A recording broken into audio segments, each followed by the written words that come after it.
था उतना ही इस रात के कोहरे में भयंकर नजर आ रहा था।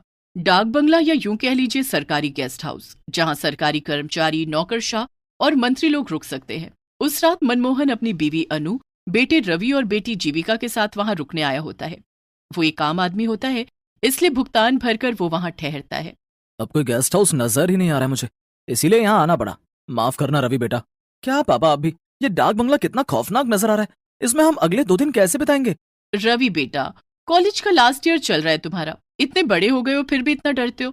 अब हम भी क्या करें, अगले 2 दिनों तक इस गांव से बाहर मौसम खराब होने की आशंका है और साथ ही भूकंप आने की भी। अरे मेरे डरपोक भाई, तुम कब सुधरोगे? अरे उल्टा इस डाक बंगले की खूबसूरती को देखो ना, यहाँ की शांति में कितना सुकून है। उफ। चुप रहो जीविका। वो चारों अपने अपने कमरों में आराम करने चले जाते हैं। रवि और जीविका एक कमरे में सोते हैं और मनमोहन और अनु एक कमरे में। जब जीविका आराम कर रही होती है तभी अचानक से रवि को बाहर से किसी के हंसने की आवाज आती है।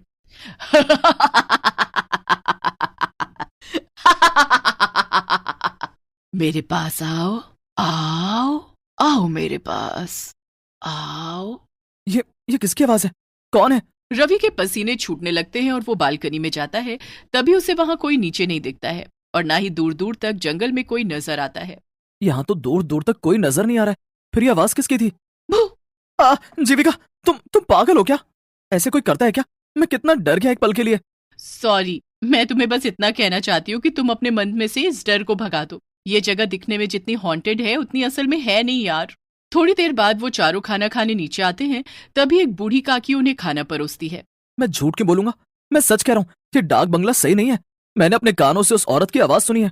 चुप करो यार भाई, मैं भी वहीं थी, तुम भी वहीं थे, तो उस औरत की आवाज सिर्फ तुम्हें क्यों सुनाई दी? मेरे कानों में क्या हड़ताल हो गई थी? हाँ। शट अप जीविका। हाँ बेटा, इतना मत घबराओ। लेकिन पापा। रवि बेटा, जैसा तुम सोचोगे वैसा ही तुम्हें महसूस होगा। तुम बार बार उसी बारे में सोचोगे तो तुम्हें वही सब नजर आएगा, वही महसूस होगा बेटा। चुपचाप खाना खाइए वरना ठंड में जल्दी ठंडा हो जाएगा। वैसे भी डाक बंगले की दीवारों को शांति पसंद है, हल्ला नहीं।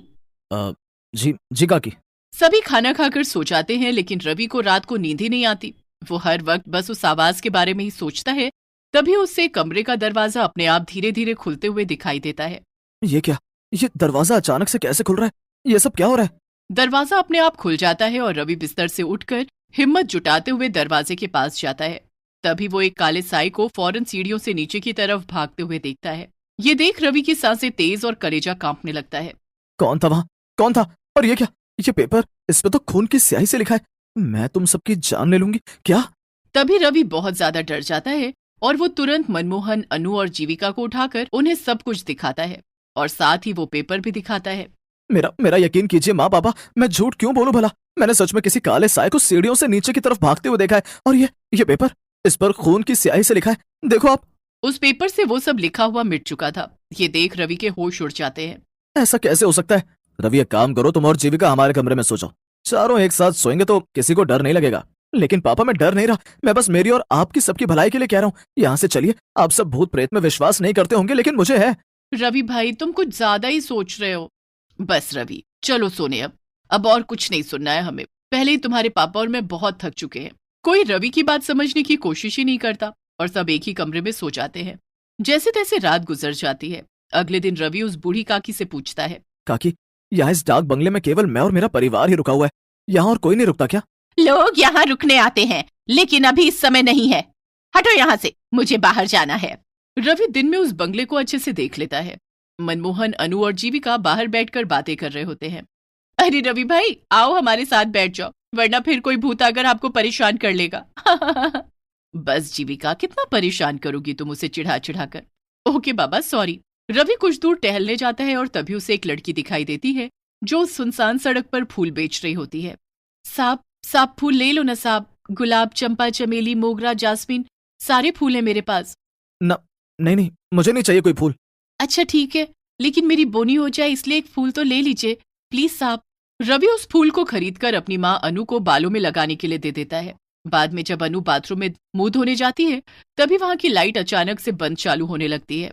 अरे, इन लाइट्स को क्या हो गया अचानक से? और जब अनु आईने में देखती है तभी उसके पीछे एक औरत खड़ी होती है जिसकी शक्ल काफी ज्यादा खौफनाक होती है। आ! अनु की चीख सुनकर सभी उसके कमरे में भागे चले आते हैं और उसे वहां पर बेहोश पाते हैं। माँ आंखें खोलो ना माँ। थोड़ी देर बाद जब अनु को होश आता है तभी वो उन तीनों को सारी घटना बताती है। अनु की जुबानी ये सारी बातें सुनकर उन तीनों के पैरों तले जमीन खिसक जाती है। माँ, ये सब सच है? हाँ जीविका बेटी, रवि बिल्कुल सच कह रहा था। देखो, मैंने कहा था ना आप तीनों से, इस डाक बंगले में जरूर कुछ तो गड़बड़ है। मनमोहन जी, मुझे कुछ नहीं पता, हम कहीं और रुक लेंगे, चाहिए तो जंगल में रुक लेंगे, लेकिन इस भूतिया डाक बंगले में बिल्कुल नहीं। हाँ पापा, अगर माँ और रवि ने यहाँ कुछ ऐसा महसूस किया है तो हमें यहाँ नहीं रुकना चाहिए।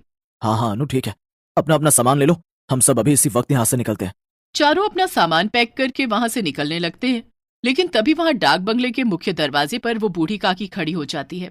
काकी, हमें जाने दीजिए, हमें अब यहाँ नहीं रहना है। नहीं कहा ना, एक बार जब कोई इस डाक बंगले में आ जाता है तो वो फिर से वापस नहीं जा पाता। नहीं, आप हमें यहाँ जबरदस्ती रुकने के लिए नहीं कह सकती काकी, हमें जाने दीजिए प्लीज। मतलब ये कि तुम सब अब हमेशा हमेशा के लिए यहीं पर रहोगे, इंसान बनकर नहीं बल्कि भूत बनकर। उतने में अचानक से वो बूढ़ी काकी अपने भूतिया रूप में बदल जाती है और वहां आसपास सभी भूत इकट्ठे हो जाते हैं। ये सब देखकर चारों की रूह कांप उठती है और रोंगटे खड़े हो जाते हैं। नहीं, बचाओ! वो चारों भागने की कोशिश करते हैं लेकिन उनके पैर नहीं हिल पाते हैं और वो जमीन से चिपक कर रह जाते हैं। नहीं, हमने यहाँ रुककर बहुत बड़ी गलती कर दी, हमें यहाँ रुकना ही नहीं चाहिए था। बचाओ! ये हमारे पैरों को क्या हो गया? ये हिल क्यों नहीं रहे? हमें बख्श दो, हमें जाने दो यहाँ से, जाने दो, हमें जाने दो। नहीं, कहा था ना मैंने। अब तुम सबका अंत तय है, तुम सब भी हम भूतों की बिरादरी में शामिल हो जाओगे आज। ये तो वही फूल वाली लड़की है। यही तो इस डाक बंगले का नियम है, एक बार जो यहाँ पर आया वो वापस जिंदा नहीं लौट पाता, उससे तो मरना ही पड़ता है।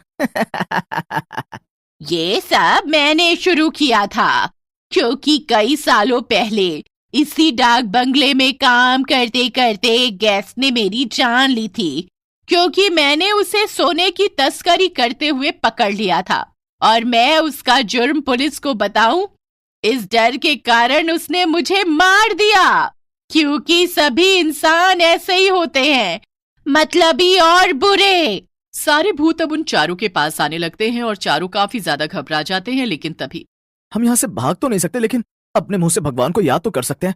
माँ, पापा, जीविका, हनुमान जी ही अब हमें बचा सकते हैं। वो चारों एक साथ हनुमान चालीसा बोलना शुरू कर देते हैं। जय हनुमान ज्ञान गुण सागर, जय कपीस तिहु लोक उजागर, रामदूत अतुलित बलधामा, अंजनी पुत्र पवन सुत नामा। बंद करो, बंद करो। हनुमान चालीसा सुनकर सभी भूतों के कानों से खून निकलने लगता है और सभी एक के बाद एक खत्म होने लगते हैं, जिसके बाद चारों उनकी कैद से आजाद हो जाते हैं और वहां से निकल जाते हैं। उस दिन के बाद डाक बंगला भूतों और काली शक्तियों के कहर से मुक्त हो गया।